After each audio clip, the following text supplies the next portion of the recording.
January 28, 2014. Okay, so this post is something I'm really passionate about and I'm about to tell you why. It's no secret that kale is good for you and the whole idea of juicing is certainly not new to us either. Last year my fiancé Chris and I watched the documentary Fat, Sick and Nearly Dead, which was free on Netflix at the time. Now Chris has always been a typical man who loves his beer, chicken wings and pretty much anything with cheese. I mean, if we're being honest, vegetables were never at the top of his must-have food items.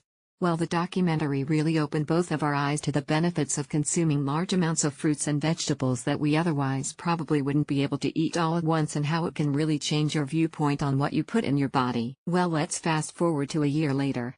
Chris was still talking about juicing, though he still hadn't started, and with both of us wanting to slim down for our wedding and upcoming engagement pictures, now seemed to be the perfect time.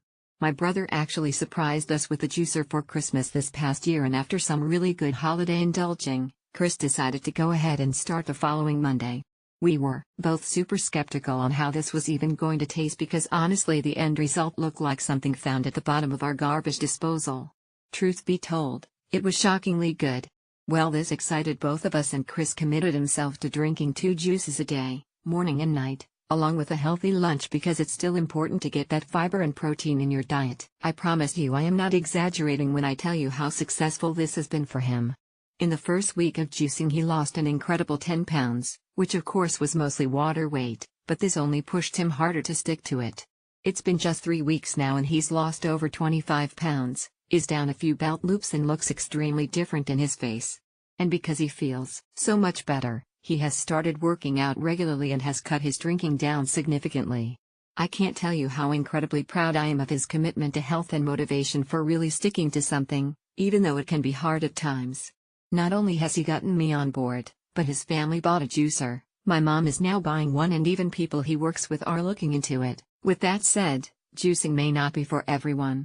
This is something that really works well for my fiancé and is something I'm definitely interested in trying. But ultimately it's the perfect way to get those veggies in your diet, especially if that is something you struggle with.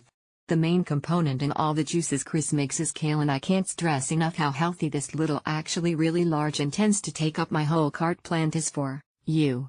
Eating kale on its own of course has amazing benefits, but it's sometimes hard for people to eat because of its texture and bitter taste. Juicing kale is perfect because you can sneak it into almost anything, giving you all those vitamins and nutrients for your body to absorb in its raw state. We like to add a lemon or lime to our juice, or even pineapple, to cut any bitterness, and it's great because you can't taste the kale. With that said, I wanted to share our favorite recipe that is perfect for beginners. Chris started off making this drink daily, but then slowly started adding in more green veggies once he adjusted to drinking that much juice. Fruits are good for you of course, but you really have to watch how many you put into your drinks, because all that sugar can add up, working against weight loss. Still, this is a great jump start to juicing and I hope you all enjoy it. To answer a question I'm sure most of you have, if juicing takes out all the skin and pulp, then aren't you stripping away all of that fiber and nutrients that are good for you? Well, yes, sort of. You're still getting tons of important vitamins and minerals your body needs. But something I like to do that I've seen many people try is to take the leftover pulp and make muffins. This way you are still getting fiber and you aren't wasting a perfectly good vegetable or fruit. I'll share some recipes for those soon. For more ideas on what to do with all that pulp, feel free to check out this helpful site.